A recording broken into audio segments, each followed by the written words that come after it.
Good evening friends. आज हम फिर एक नया टॉपिक लेके आए हैं, मीटर डोज इनहेलर। तो सबसे पहले तो आपको ये पता होना चाहिए होता क्या है। आपने देखा होगा बहुत सारे अस्थमा के जो मरीज होते हैं उनके पास एक पंपनुमा मेडिसिन का बॉक्स होता है जिसको वो बार बार पप करते रहते हैं, तो उसको क्या बोलते हैं, मीटर डोज इनहेलर। और इसकी शॉर्ट फॉर्म है MDI।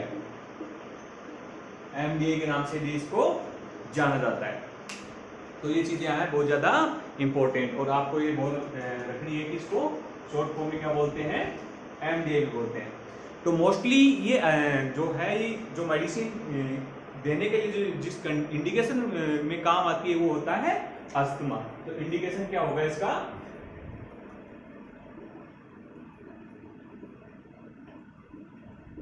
अस्थमा।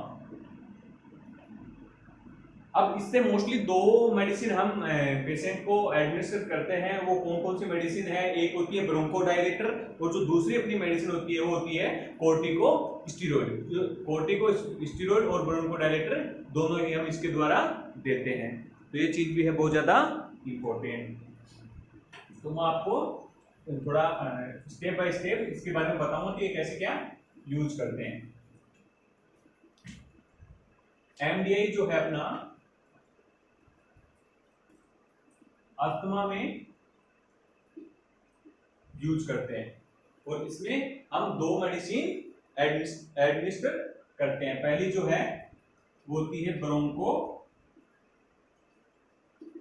डायलेटर, और जो दूसरी मेडिसिन है वो होगी कोर्टिकोस्टेरॉइड।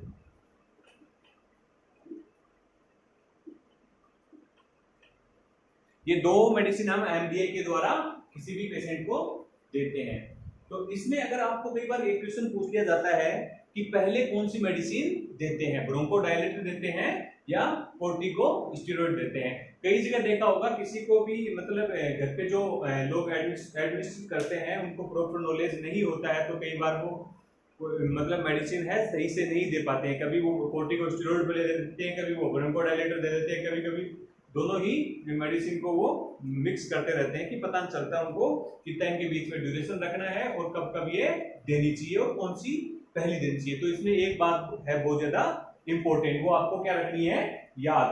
तो जब भी आपसे पूछा जाए कि ब्रोंकोडायलेटर और कोर्टिकोस्टेरॉइड में कौन सा पहले पेशेंट को एडमिनिस्टर करना है, तो हमें करना होता है सबसे पहले ब्रोंकोडायलेटर। ब्रोंकोडायलेटर क्यों करना होता है, क्योंकि जो भी स्पाज्म अपनी ब्रोंकाई में हो रखे हैं जिसमें कॉन्स्ट्रक्शन हो रखा है, तो उसके कारण क्या होता है, जो हम कोर्टिकोस्टेरॉइड देते हैं उसमें ऑब्स्ट्रक्शन के कारण वो जहां जाना चाहिए, जहां तक उसका मैक्सिमम इम्पैक्ट आना चाहिए, वो नहीं आता है। तो इससे सबसे पहले क्या दिया जाता है, अपना ब्रोंकोडायलेटर हमें दिया जाता है। अब क्या होता है कि इसमें कई बार हमें ये पूछ लिया जाता है कि सेम मेडिसिन है उनके बीच में हमें कितना टाइम ड्यूरेशन रखना चाहिए। जो सेम मेडिसिन है उनमें हमें टाइम ड्यूरेशन रखना चाहिए 1 से 2 मिनट। जैसे दो सेम ही सोल्ट हैं जो हमें 2 बार दे रहे हैं, तो उनमें 1 से 2 मिनट का हमें गैप रखना होता है। अगर हमें पूछ लिया जाए कि 2 डिफरेंट मेडिसिन है तो इसमें कितना हमें दोनों के बीच में गैप रखना चाहिए, तो 5 मिनट का गैप रखना चाहिए। ये चीज बहुत ज्यादा इंपॉर्टेंट।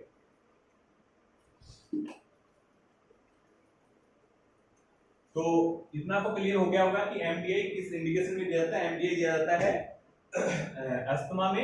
इसमें 2 मेडिसिन हम यूज करते हैं, एक ब्रोंकोडायलेटर और एक कोर्टिकोस्टेरॉइड। पहले हमें हमेशा ब्रोंकोडायलेटर यूज करनी होती है और उसके बाद में कोर्टिकोस्टेरॉइड यूज करनी होती है। और इन दोनों अगर सेम मेडिसिन है तो 1 से 2 मिनट का बीच में गैप होना चाहिए। अगर अलग अलग मेडिसिन है तो 5 मिनट का गैप 2 मेडिसिनों के बीच में होना चाहिए। अब जो इसमें एक बहुत ज्यादा ध्यान देने लायक चीज जो होती है वो होती है कि जब भी हम किसी भी पेशेंट को MDI के थ्रू हम कोर्टिकोस्टेरॉइड दे रहे हैं, तो ये हमें आफ्टर कोर्टिकोस्टेरॉइड यूज के बाद क्या करना है, उसको माउथ को धुलाना है, मतलब साफ करवाना है। क्योंकि बाहर से साफ नहीं, अंदर से साफ करवाना है। क्योंकि इसका जो भी साइड इफेक्ट है, जो भी स्टेरॉइड का साइड इफेक्ट है, उसको दूर करने के लिए हमें उसको बहुत ही ज्यादा इंपॉर्टेंट प्रायोरिटी पे ये काम करवाना होता है।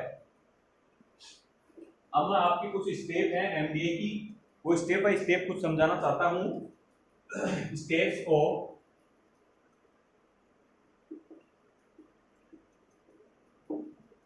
Of MDA.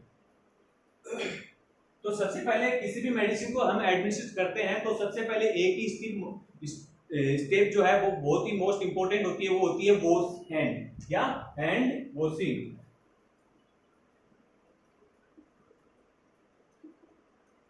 पहली जो स्टेप होती है वो कौन सी होती है? Hand washing. दूसरी जो स्टेप होती है हैंड वॉशिंग के बाद में, ये कल मैंने बताया था, hand washing medical hand washing होती है।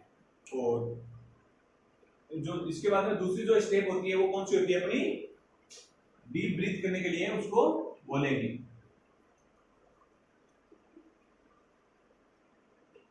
दूसरी जो स्टेप है वो क्या है? Deep breath. पहली स्टेप होगी हैंड वॉशिंग, दूसरी जो अपनी है वो होगी डीप ब्रीथ। इन दोनों के बाद पेशेंट क्या करेगा? एमडीए को इस तरीके से पकड़ेगा और अपने माउथ के पास लाके दांतों से उसको क्या करना है? पकड़ना है और होठों से सील करना है। जैसे दांतों से पकड़ के होठों से सील करना है ताकि कोई भी मेडिसिन बाहर क्या ना हो? लीक ना हो। तो इसके बाद क्या करना है हमें? एमडीए को लिप से क्लोज करके होल्ड करना है। होल्ड करने के बाद क्या करना होता है? होल्ड करने के बाद क्या करना होता है? पफ को प्रेस करना होता है। फिर क्या करना होता है? प्रेस द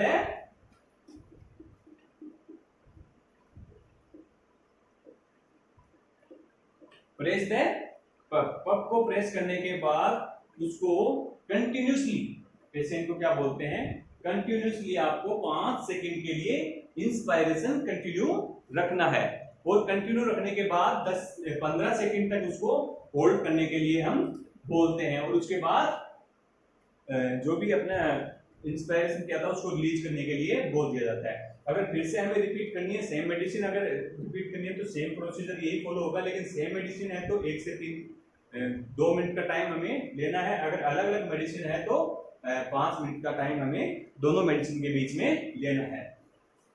तो ये बहुत ही सरल स्टेप है। पहले सबसे पहले क्या करना होता है? हमें हैंड वॉशिंग करनी होती है और डीप ब्रीथ के लिए पेशेंट को बोलना होता है, एमडीए को होल्ड करना है, पफ को प्रेस करना है और कंटिन्यूसली 5 सेकंड के लिए इंस्पायरेशन के लिए उसको हमें बोलना होता है और 10-15 सेकंड के लिए होल्ड करने के लिए बोलते हैं, उसके बाद में रिलीज कर देते हैं। तो फिर पहले क्या करना है?